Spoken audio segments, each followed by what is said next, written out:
Hello viewers, welcome to our channel. నేను చరణ్ పరి. విశాఖ ఉక్కు కర్మాగారాన్ని ప్రైవేటీకరణ చేస్తున్నారు అని అనేక వార్తలు వస్తున్నాయి గత కొద్ది రోజుల నుంచి. అయితే దీనికి సంబంధించి కొంత వివాదం చోటు చేసుకుంది. ఈ వివాదం రెండు పార్టీల మధ్య చిలికి గాలివాన అయ్యేటట్టుంది. అదే ప్రభుత్వం ప్రతిపక్షం మధ్య. సో అసలు ఈ వివాదం ఏంటి, ఎలా మొదలైందో చూద్దాం. మామూలుగా గత కొద్ది రోజుల నుంచి మనం చూసే న్యూస్లు ఏంటంటే, విశాఖ ఉక్కు కర్మాగారాన్ని ప్రైవేటీకరణ చేయడానికి ఆంధ్రప్రదేశ్ ప్రభుత్వం ఒప్పుకుంది, ఈ కూటమి ప్రభుత్వం. సో బీజేపీ ఇక ప్రణాళికలు మొదలుపెట్టింది. అలాగే ఉక్కు శాఖకు సంబంధించిన మంత్రి కూడా ఆయన వస్తున్నారు అని చెప్పేసి వార్తలు కూడా వచ్చాయి. సో నిజానికి ఈ ఆర్టికల్ రాసింది మొట్టమొదటగా డెక్కన్ క్రానికల్. సో విశాఖలోని డెక్కన్ క్రానికల్ నుంచి ఇది వచ్చింది వార్త. సో దాంతో ఈ వార్త తప్పు, కావాలని ఈ వార్త ఇట్లా స్ప్రెడ్ చేస్తున్నారు అంటూ టీడీపీ శ్రేణులు ఇక వీరంగం తొక్కడం మొదలైంది. సో ఈ వార్తను తప్పుపడుతూ టీడీపీ నాయకులు ఏం చేశారంటే, డెక్కన్ క్రానికల్ ఒక ఎల్లో జర్నలిజం లాగా ప్రవర్తిస్తుంది, వీళ్ళు కావాలని ఇలాంటి వార్తలు రాసి చంద్రబాబు నాయుడు ఏపీకి చేసే అభివృద్ధిని కుంటుపరచడం కోసం ఇలా చేస్తున్నారు అంటూ వీళ్ళు ఈ టీడీపీ నాయకులు వ్యాఖ్యానించి, వీళ్ళు ఇక కోపం పట్టలేక ఏం చేశారంటే, విశాఖలో ఉన్న ఈ డెక్కన్ క్రానికల్ ఆఫీస్కి వెళ్ళి వాళ్ళ అక్కడ ఆఫీస్ ముందున్న బోర్డ్స్ ఏవైతే ఉన్నాయో, పత్రికకు సంబంధించిన బోర్డ్స్, అవన్నీ కూడా వీళ్ళు తగలబెట్టేశారనమాట. అంతా రచ్చరచ్చ చేసేసి వచ్చేసారు. వీళ్ళు నిరసన తెలియజేయాలనుకుంటే ఆ ప్రెస్ ముందుకు వచ్చేసి అక్కడ నినాదాలు అలాగే నిరసన కార్యక్రమాలు చేయొచ్చు. అంతేగాని వచ్చేసి వాళ్ళ ఆస్తుల్ని, ఆ ప్రెస్ ఆస్తుల్ని ధ్వంసం చేయడం, జర్నలిస్టుల మీద దాడులు చేయడం అనేది కరెక్ట్ కాదు. ఎందుకంటే బయట ఎలాగో జర్నలిస్టులు లేరు కాబట్టి సరిపోయింది, కానీ జర్నలిజం మీద దాడిగా దీన్ని పరిగణించాలి. సో ఇలా దాడి చేయడం సరైంది కాదు. సో ఈ దాడి ఎప్పుడైతే జరిగిందో వెంటనే ప్రతిపక్ష పార్టీ కూడా రియాక్ట్ అయింది. సో మనం ఇంతకు ముందే చెప్పుకున్నాం, ఈ విశాఖ ఉక్కు ప్రైవేటీకరణ గురించి మాట్లాడుకున్నప్పుడు నేను ఒక విషయం చెప్పాను.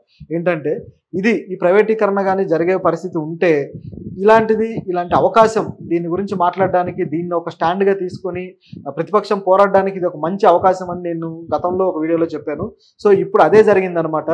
ఎప్పుడైతే ఈ న్యూస్ వచ్చిందో, ఈ పార్టీ ప్రెస్ ఆఫీస్ దగ్గర గొడవ, ఈ రచ్చ, ఈ తగలబెట్టడాలు, వెంటనే జగన్ రియాక్ట్ అయ్యారు. ఇది అన్యాయం, ఇలా జర్నలిజాన్ని నిజాయితీగా పనిచేయనివ్వాలి, నిష్పక్షపాతంగా పనిచేయనివ్వాలి, ఇట్లా జర్నలిస్టుల మీద దాడులు చేయడం కరెక్ట్ కాదు అంటూ ఆయన ప్రెస్లో చెప్పడం జరిగింది. ఆయన కూడా ఒక ప్రెస్ మీట్ పెట్టి. సో ఈయన ఈ ఉత్సాహం చూసి అందరికీ ఆశ్చర్యం కూడా వేసింది. ఎందుకంటే గతంలో, ఇప్పుడు గత 2 నెలల నుంచి చాలా కార్యక్రమాలు జరుగుతూ వస్తున్నాయి. ఎప్పుడైతే ప్రభుత్వం ఏర్పడిందో అనేక కార్యక్రమాలు జరుగుతూ వస్తున్నాయి, 1.5 నెలల నుంచి. కానీ ఇంతవరకు ఆయన రియాక్ట్ అయింది లేదు. సడన్గా ఇప్పుడు అనేక విషయాలకి కామ్గా ఉండి ఇప్పుడు ఈ విషయానికి రియాక్ట్ అయ్యాడు. సో మనం ఊహించింది కూడా కరెక్టే అనమాట. ఎందుకంటే ఇది రాష్ట్ర స్థాయిలో అందరి ఫోకస్ వచ్చే అవకాశం ఉంది దీంట్లో. అలాగే కేంద్ర ప్రభుత్వం దగ్గర కూడా ఓకే, రాష్ట్రంలో ఈయన ఈ విషయం మీద పోరాడుతున్నాడు అనే ఫోకస్ రావటం వల్ల జాతీయ స్థాయి మీడియాలో కూడా దీని మీద ఒక ప్రాధాన్యత పెరిగే అవకాశం ఉంది. ఇవన్నీ ఆలోచించుకొని ప్రతిపక్ష నాయకుడు జగన్ రియాక్ట్ అయ్యారు. అదొకటే కాదు, ఆయన పార్టీ శ్రేణులు కూడా రియాక్ట్ అవ్వడం మొదలుపెట్టారు. సో ఆయన ఏమన్నారంటే, ఆంధ్రప్రదేశ్ ప్రజల హక్కు అది. సో విశాఖని మీరు ఎలా ప్రైవేటీకరణ చేస్తారు, దీన్ని మేము గట్టిగా పోరాడతామని చెప్పడం జరిగింది. అయితే ఈ విషయం మీద ఎప్పుడైతే జగన్ రియాక్ట్ అయ్యారో, వెంటనే ఈ విషయం మీద టీడీపీ నుంచి కూడా లోకేష్ రియాక్ట్ అవ్వడం జరిగింది, టీడీపీ నాయకుడు, మంత్రి. సో ఆయన ఏం రియాక్ట్ అయ్యారంటే, ఇది కావాలని మీరు చేస్తున్న కుట్ర మాత్రమే, చంద్రబాబు చేస్తున్న అభివృద్ధి కార్యక్రమాలని మీరు ఏదో విధంగా చిన్నబుచ్చడానికి, వీటి మీద ప్రజల దృష్టి పడకుండా చేయడానికి కొత్తగా దీని ఒక వివాదంగా తీసుకొని వచ్చారు అని చెప్పి మాట్లాడడం జరిగింది.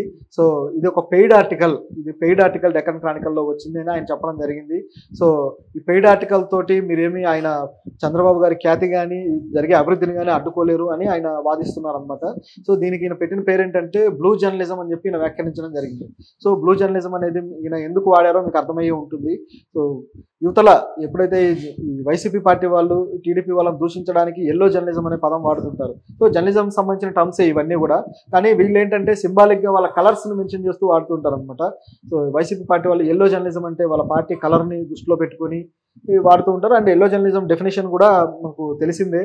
సో ఒక సెన్సేషనలిస్ట్ అండ్ ఒక సిద్ధాంతం లేకుండా కేవలం పాపులర్ అవ్వడానికి ఏదో ఇలాంటి యాక్టివిటీస్ చేస్తూ, ఒక రీసెర్చ్ లేకుండా జర్నలిజం చేసేదాన్ని, ఒక ఆర్టికల్స్ రాసి పాపులారిటీ ఇచ్చేదాన్ని ఒక ఎల్లో జర్నలిజం అంటారు. అలాగే బ్లూ జర్నలిజం అంటే కూడా దానికి ఒక డెఫినేషన్ ఉంది.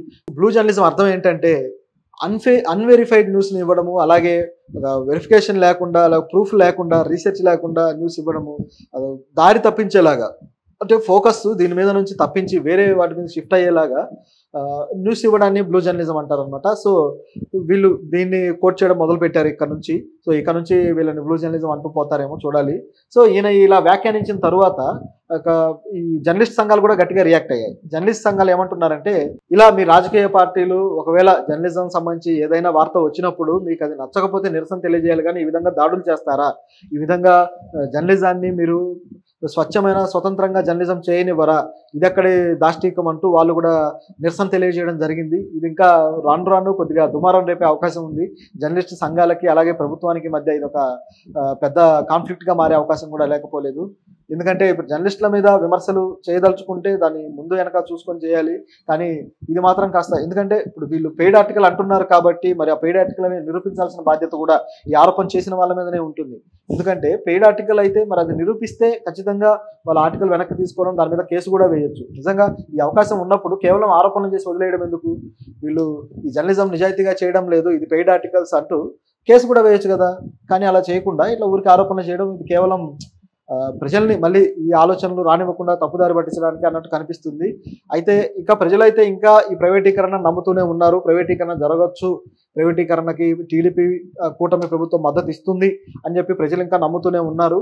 సో దీని నుంచి బయటపడతారు? ఒకవేళ అది కానీ జరిగితే ఈ వ్యతిరేకతని ప్రభుత్వం ఎలా ఎదుర్కొంటుంది అనేది కూడా చూడాలి.